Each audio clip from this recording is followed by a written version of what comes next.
기독교 수도원 운동. 현대 기독교인들에게 믿음을 위해 목숨을 내놓으라거나 전 재산을 다 가난한 사람에게 나눠주고 수도원에 들어가라고 하면 얼마나 많은 사람이 이에 동조할 것인가를 생각해보면 나 역시도 시험에 들 수밖에 없을 것 같다. 더군다나 수도원은 우리가 생각하는 것처럼 들락달락 자유로운 것도 아니고 평생 그곳 규칙에 따르며 죽을 때도 그곳에서 무채하는 철저히 자신을 스스로 가두는 행위이다. 이처럼 생사를 뛰어넘어 거룩한 믿음을 지켜나갔던 역사를 보면 본받아야 할 덕목들이 지금 기독교를 지탱해주는 버팀목이지 않을까 싶다. 수도원이라고 하면 현재도 복음 전파는 멀리하고 자기선을 쌓는 이기적 집단으로 오해하기 쉽지만 그 내면 세계나 실상에서는 양보다 질을 우선시하는, 즉 다수를 원치 않고 진정한 소수 믿음을 요구하시는 하나님의 특성을 잘 살려낸 순수파라고나 할까. 아무튼 수도원의 발판은 루터의 종교개혁 이후로는 시들해졌지만 기독교 역사의 한 획을 그었던 것은 사실이다.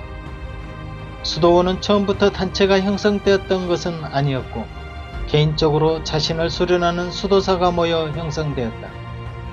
광야에서 지난 엘리야나 세례 요한처럼 깊이 하나님을 체험하며 일생을 보냈던 선지자는 예전에도 있었다. 예수 생전 당시 유태인 중에는 에세네파 사람들이 수도 생활을 중시하며 광야 생활을 주로 했었다고도 한다. 특히 예수님 승천 이후 기독교 역사에서 로마에 의한 이스라엘이 멸망하고 네로 황제 때부터 기독교 탄압이 심해지자 목숨을 겨우 피한 사람들은 카타콤 생활이나 디아스포라가 되어 숨어 지내며 신앙을 이어나가야 했다. 그때도 광야에서 홀로 하나님과 교통을 갖는 수도승들이 존재했는데 대표적으로 성자 안티누우스였다. 그는 285년에 이집트 사막으로 이주하여 철저한 고독 속에 생활했다. 부모에게 물려받은 그에게 재산을 여동생이 살 돈만 조금 남겨놓고 모두 가난한 이웃들에게 나눠주고 물과 소금으로 하루 한 끼 식사와 평생 겉옷 한 벌로 지냈으며 무려 90년을 사막 한가운데서 살았다. 그의 명성을 듣고 모여든 수천 명의 수사와 수녀들이 사막에 함께 공동생활을 하는 계기가 되어 나중에는 사막이 도시가 될 정도였다고도 한다. 그리스도인들이 죽어나갔던 박해시대는 AD 313년 콘스탄티누스 황제의 밀라노 칙령 발표로 끝이 나게 된다. 그때부터 그리스도교를 로마에서 인정하였고 법적 권리를 공인받아 재산까지도 돌려받게 된다. 이를 계기로 그리스도교는 서기 380년 황제 테오도시우스 1세 때에는 공식 국교로까지 인정되어 고난의 시대에서 국가의 지원까지 받는 기독교 부흥시대가 되었다. 그에 따른 복음의 전 세계적 확산은 획기적이었지만 또 한편 박해 때 교인들과 달리 편안히 믿는 자들이 섞이기 시작하고 개인적으로도 부와 권력을 가진 그리스도인들이 늘어나자 교회는 본연의 참모습을 잃어가고 있었다. 고난과 순교와 같은 죽음 위협이 사라진 자리에는 음식의 풍요와 세상적 악습, 인간의 교제, 성적 즐거움이 만연해지자 시간이 흐를수록 기독교 내부에는 육신적 풍요로 인한 타락이 시작됐다. 권력과 부에 타협하고 빌붙으면서 자신의 이익을 더 챙기는 부패 현상이 극도로 심해지기 시작한 것이다. 박해가 끝난 것이 모두 축복이라 생각했지만 일부 신도들은 독이 될 수 있다는 생각으로 스스로 박해의 길을 택하지 않으면 영적 순도가 떨어질 거라 믿게 된다. 또 예수님은 여우도 꿀이 있고 공중의 새도 거처가 있으되 오직 인자는 머리 둘 곳이 없다는 말씀에 부유한 환경을 스스로 부끄러워하게 된다. 이런 심적 작용으로 일부 그리스도인들은 세상과 타협하는 교회를 떠나 성 안티누스처럼 홀로 수도사가 되기를 희망하는 자들이 예전보다 훨씬 늘어났다. 그래서 이들은 예수와 세례 요한을 닮기를 사모했다. 수도자들은 결혼하지 않았고 많은 재물을 소유하지도 않았다. 이는 박해시대 때보다 물질이 너무 풍요하여 세상적으로 타락할 수밖에 없는 요소들이 주변에 있어 이를 거부하거나 탈피하려는 충동은 고난에 참여하는 수도 생활을 선호하게 된다. 그래서 성경에 예수께서 젊은이에게 자기 소유를 다 가난한 자에게 나눠주고 나를 따르라라는 말씀처럼 자기의 소유를 팔아 정리하고 경건을 유지하기 위한 기도와 영적 전쟁에 뛰어들고자 수도자의 길을 자취하게 된다. 이런 개인적 수련은 깊은 산속이나 동굴 그리고 이집트 광야에까지 많은 수도자가 모여들었다. 처음에는 각자 개인적 수도에다 열중이었으나 기독교 교리상 서로 사랑해야 할 주체가 없는 데다가 혼자 수도함으로써 나태해지는 습성과 정신적 위기를 극복하기 위해 서로 함께 모여 공동체를 만들기 희망하는 사람들이 동기가 되어 수도원을 설립하게 된다.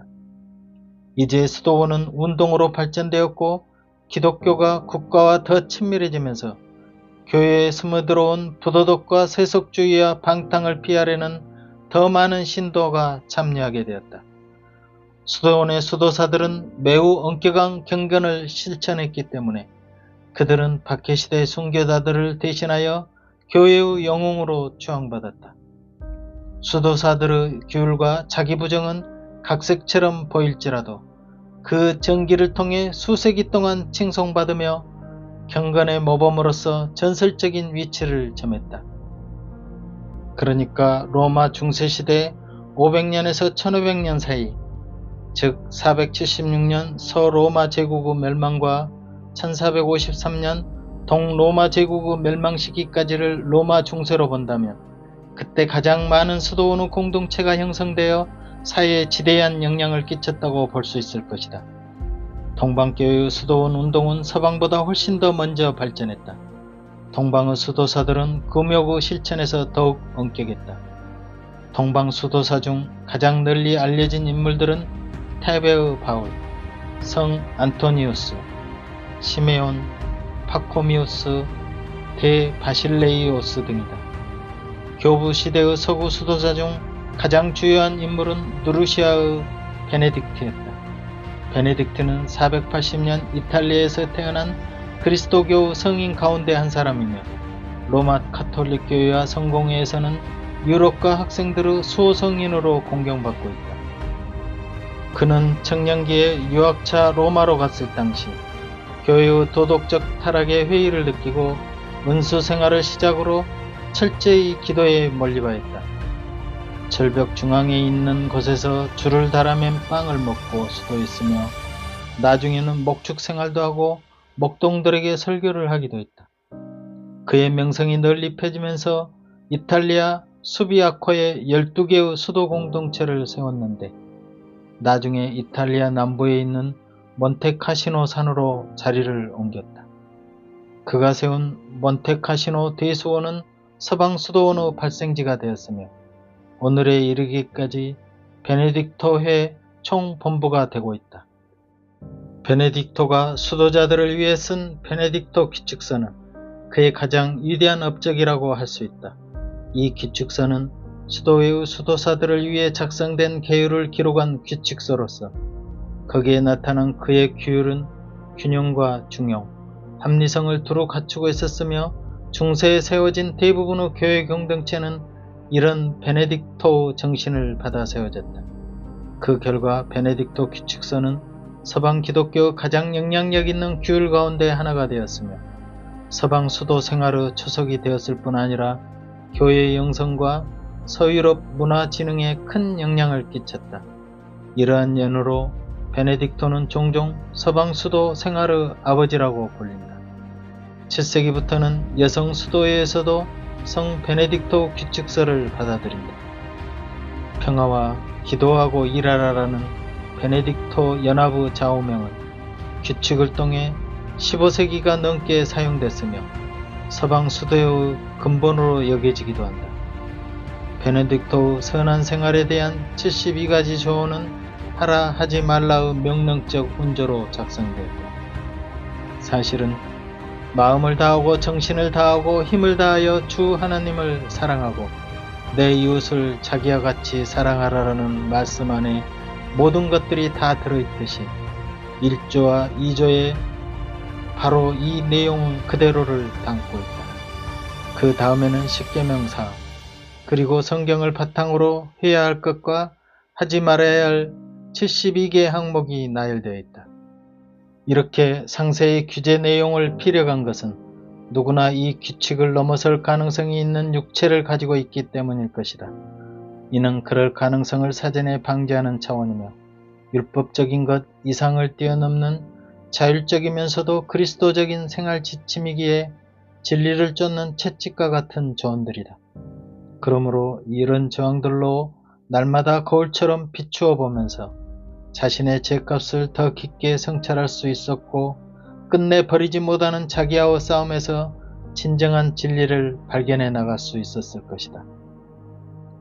이런 수도 생활은 율법적이어서 완전히 배제하기보다 여기서 배워야 할 것은 그리스도인으로서 세상과 금을 긋는 구별의 시간이 분명 그리스도인에게도 있어야 한다는 것이다.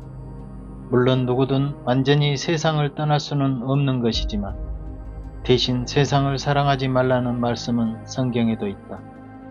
그러므로 이 세상이나 세상에 있는 것들을 사랑치 말라. 누구든지 세상을 사랑하면 아버지의 사랑이 그 속에 있지 아니한다라고 하였고 대저 하나님께로 난 자마다 세상을 이긴다라고도 말씀하셨다. 그렇다고 다 수도원에 입교하여 사는 것만이 주님의 뜻은 아닐 것이다. 단지 우리는 세상과 완전히 결별할 수 없다. 그러므로 성경도 세상에 음행하는 자들이나 탐하는 자들과 토색하는 자들이나 우상 숭배하는 자들을 도무지 사귀지 말라 하는 것이 아니니 만일 그리하려면 세상 밖으로 나가야 할 것이라 하시며 현재의 삶에서 그리스도인이 살아가야 할 자세를 명령하셨다. 또 복음을 전파하는 본 사명과는 너무 멀어질 수도 있지 않을까 염려도 하겠지만 지금 수도원에는 완전히 세상과 차단된 관상 수도원이 있는가 하면 또 봉사나 선교를 중심으로 사회에 나가 활동적으로 움직이는 활동 수도원도 있다고 한다. 그러므로 수도원에서 철저히 공부했던 사람들이 나중에 위대한 영적 권위자가 되어 사회에 지대한 영향을 미친 애도 많이 찾아볼 수 있다. 현대 개신교에서는 수도원 대신 기도원으로 발전하여 며칠이고 기도원에서 하나님께 기도하고 단식하는 형태로 발전했다. 우리나라 역시 초창기 기독교 신앙이 활발한 무렵에는 기도원이 미어터질 정도로 많은 신도가 성황하였다고 한다. 외형적인 것을 떠나 영성을 밝혀가며 실천하고 세상에서 구별된 만큼 거룩한 삶을 유지하며 썩거나 부패하거나 타락하지 않는 교회를 지켜가는 일에는 예전이나 지금이나 변함이 없을 것이다.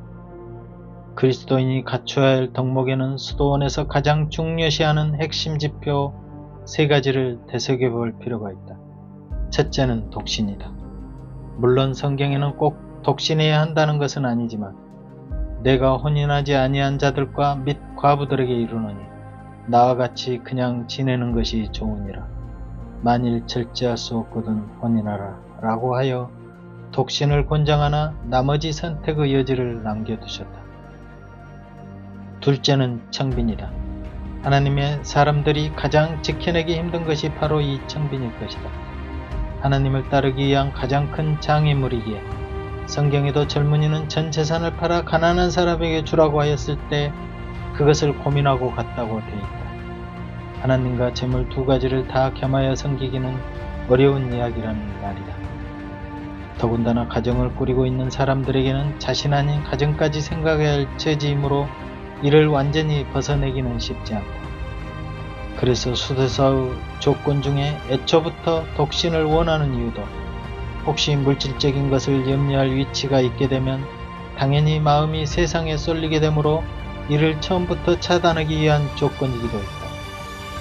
청빈은 특히 지도자들에게 필요한 덕목이다. 물질적으로 부유한 교회가 되다 보면 청빈한 생활보다 성도들에게 권위를 유지하기 위한 것과 세상의 지도적 위치 때문에 화롭고 부유한 생활로 덕이 되지 못하는 경우가 많다. 더군다나 성도들이 위하는 육신적 호의에 마음이 약해질 수밖에 없다. 그러나 겉으로 보이는 것이 육신인지라 과도한 부는 믿는 자나 믿지 않는 자들에게 경건치 못하게 비칠 뿐더러 사실 하나님의 축복을 실제로 사유하는 경향도 많으므로 손가락질의 대상이 된다. 셋째는 순종이다. 수도원에서는 원장을 아버지라 부르며 무조건 순종해야 하는 것이 규칙이다. 그 어느 사람도 수도원에서 원장 말에 순종하여야 한다. 곧 원장님의 뜻은 곧 그리스도 마음하고 연결되기 때문이다. 물론 이는 하나님의 말씀에 빈틈이 없이 토달지 않고 그대로 애하며 지켜나간다는 뜻이다. 내 뜻이 아무리 고상하고 좋다고 하여도 하나님의 뜻이라면 내 뜻을 굽히고 순종한다는 말이다. 그러니까 실제 수도 생활의 근본은 나 대신 그리스도로 채우는 삶이라고 보았을 때 말씀에 순종하는 것이 곧 나를 비우는 일이 된다. 항상 제사보다 순종이 낫다는 성경 말씀을 기억하여야 한다. 그렇다 보면 나의 지혜 대신 그리스도 영성으로 채워져 하나님의 향기가 저절로 흘러나오게 되는 경지를 가져오는 훈련소와 같다. 물론 이런 선행이 천국 가는 데 조건은 아닐 것이다. 하나님의 자녀가 되는 것은 무조건적 하나님의 은혜로서 나의 선행이나 공로는 필요치 않다. 하지만 자녀가 된 뒤에 어떻게 살아야 할 것인가의 문제에서 수도원을 생각해 볼 필요는 있다. 우리가 세상을 살지만 어쩌면 지금 수도원 생활을 하고 있는 거나 다름없다. 단지 장소만 다를 뿐 모든 덕목을 생활 속에 살아내고 있다. 또 수도원 운동을 통해 금식, 청빈, 노동, 기도, 묵상, 성경 공부, 독서, 침묵, 봉사, 금욕, 순결, 복정 등 이런 수도원의 덕목도 다시 되새겨봐야 할 때인 것 같다. 감사합니다. 유튜브 박작가 하늘가락지에서는 더 많은 영상을 보실 수 있습니다.